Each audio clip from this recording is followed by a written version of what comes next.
Assalamualaikum warahmatullahi wabarakatuh. Bismillahirrahmanirrahim. Alhamdulillahirabbil alamin. Nahmaduhu wa nasta'inuhu wa nastaghfiruhu wa na'udzubillahi min syururi anfusina wa min sayyiati a'malina.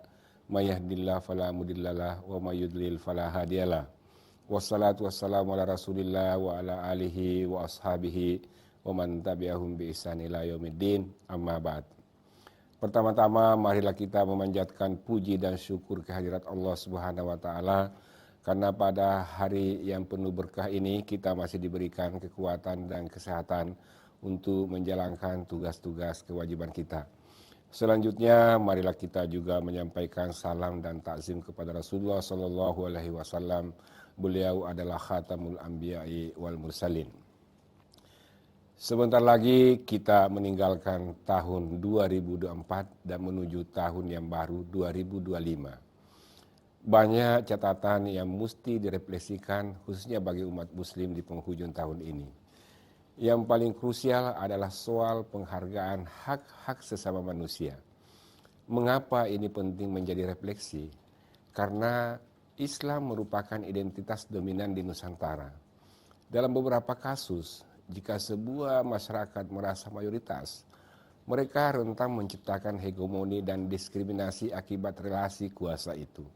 Lihat saja terjadi beberapa kasus pelarangan ibadah umat dan penutupan rumah ibadah Kristen di tahun 2024. Refleksi ini penting untuk mengingatkan bahwa jumlah yang banyak tidak kemudian menjadi justifikasi untuk berbuat sewenang-wenang, apalagi terkait dengan hak-hak sesama manusia.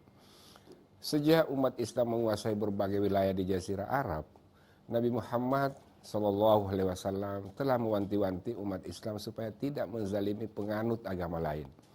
Bahkan ketika berperang, Nabi tetap menjunjung tinggi hak kebebasan beragama para lawannya. Hal ini dibuktikan ketika Nabi perang melawan Yahudi di lembah Khaybar. Sekitar 150 km dari Madinah, Nabi memerintahkan sahabatnya untuk mengembalikan Taurat, kitab suci Yahudi yang tertinggal bersama harta kekayaannya yang menjadi gadimah pasukan muslim.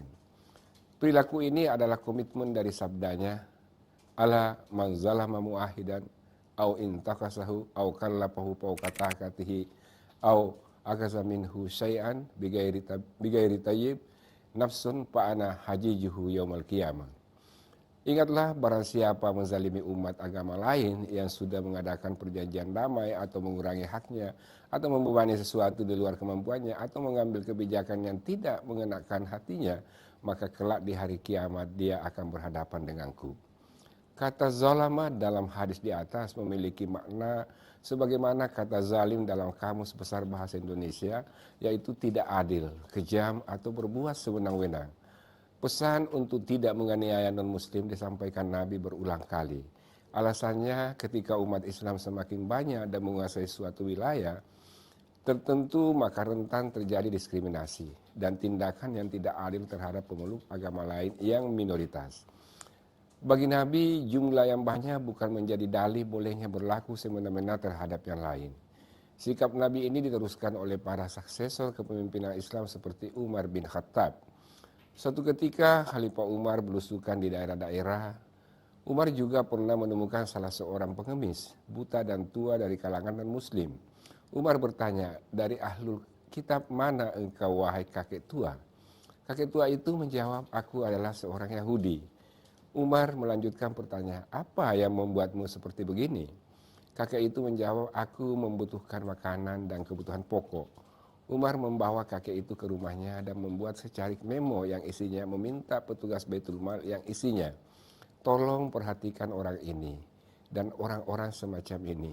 Demi Allah, kita tidak menyadari kalau kita telah memakan hartanya lalu kita mengabaikannya di masa tuanya. Sesungguhnya sedekah itu untuk fakir miskin. Fuqara itu orang muslim dan fuqara ini orang miskin dari ahlul kitab. Al-Quran secara tegas menekankan perlunya berlaku adil terhadap semua orang tanpa memandang agama atau suku bangsa.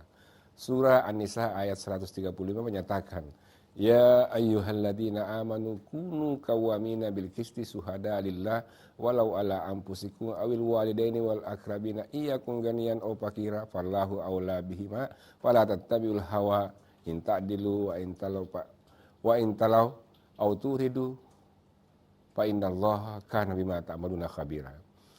Hai orang-orang yang beriman, jadilah kamu orang-orang yang selalu menegakkan kebenaran karena Allah menjadi saksi dengan adil, dan janganlah sekali-kali kebencianmu terhadap suatu kaum mendorong kamu untuk berlaku tidak adil.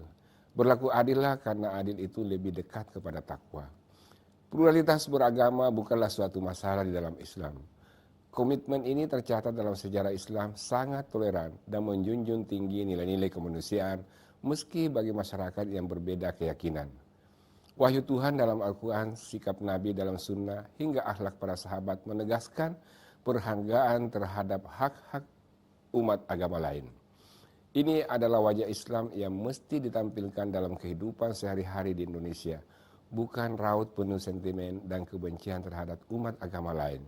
Semoga di penghujung tahun ini kita dapat merefleksikan kekurangan-kekurangan kita di tahun 2024 sehingga dapat menjadi pribadi yang lebih baik pada tahun 2025. Barang siapa yang hari ini lebih baik dari hari kemarin, dialah tergolong orang yang beruntung. Begitulah pesan Rasulullah Sallallahu Alaihi Wasallam.